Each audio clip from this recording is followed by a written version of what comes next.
But kiddo, I want you to just take a look, okay? You don't have to agree. But I want you to look in my eyes. I guarantee you, we're going to end fossil fuel, and I am not going to cooperate. Okay? Hello, folks. Welcome back to Chris Wyatt Reports. This is Chris in central Pennsylvania.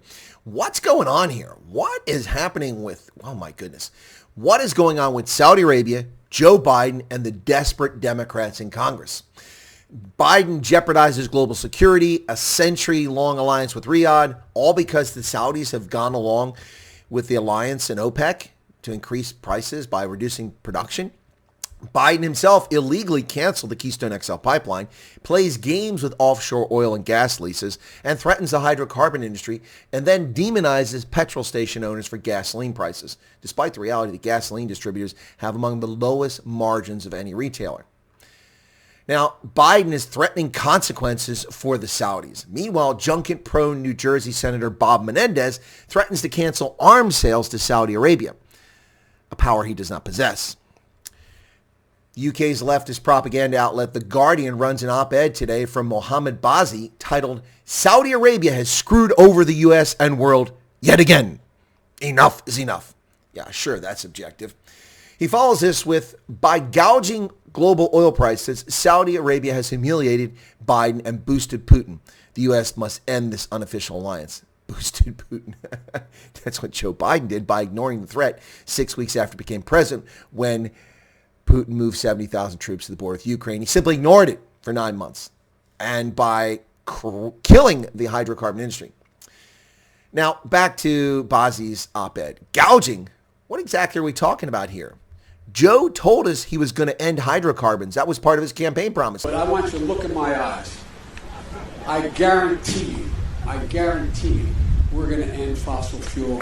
Now leftists are crying that the Saudis are cutting oil production after Joe's threats have already reduced U.S. oil production by 2 million barrels a day from the peak of 13 million when Donald Trump was still president. We've dropped 2 million barrels because of the uncertainty in the marketplace because of the shenanigans that Joe Biden has been playing.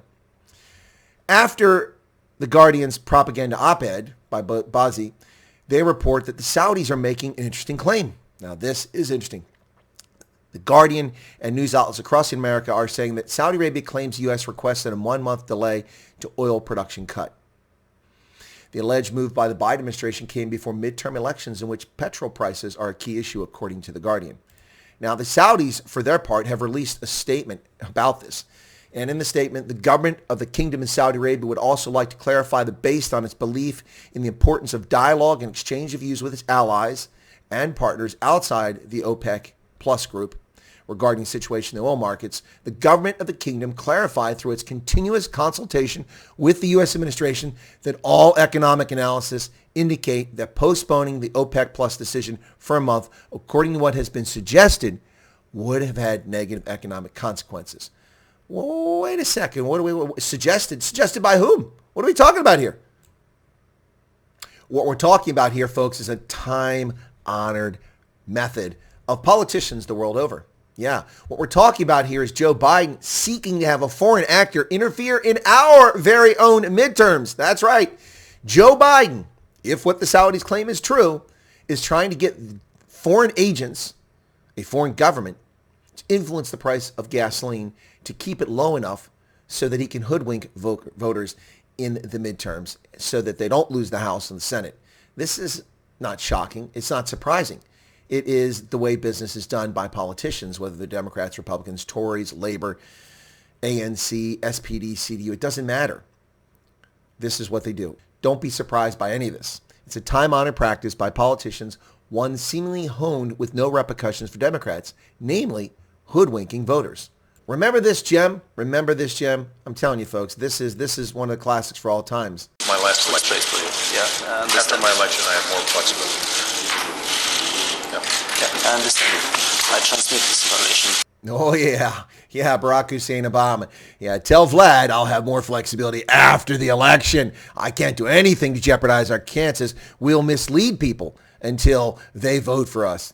Just like Uncle Fester John Fetterman, who has a heart attack, who isn't medically well to serve as a senator, let alone run a campaign, and doesn't tell voters about it.